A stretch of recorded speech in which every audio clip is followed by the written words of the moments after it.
یہ empirical evidence کیا چیز ہے؟ خدا کے ایگزسٹنس پر امپیریکل ایویڈنس دو۔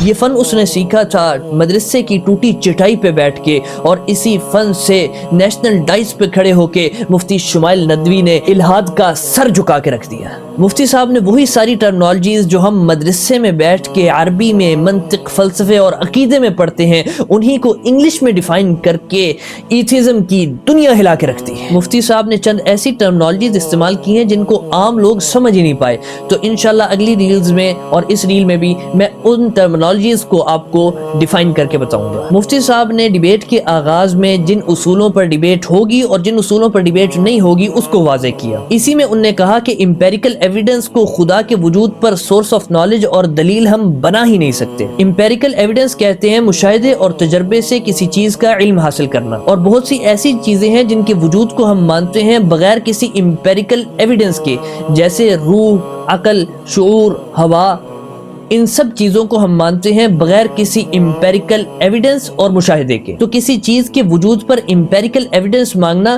یہ بے وقوفی اور غلط ٹول کا استعمال ہے۔ اسی کی مثال مفتی صاحب نے دی اور کہا کہ میٹل ڈیٹیکٹر سے پلاسٹک ڈیٹیکٹ کرنا سراسر بے وقوفی ہے۔ اب آپ کو سمجھ آ گئی ہوگی کہ امپیریکل ایویڈنس کیا ہے، اور کسی چیز کے وجود کو ماننے کے لیے امپیریکل ایویڈنس کا ہونا ضروری نہیں۔ اسی طرح ہم اگلی ریلز میں ڈیبیٹ میں استعمال ہوئی ٹرمنالوجیز کو مزید سمجھیں گے۔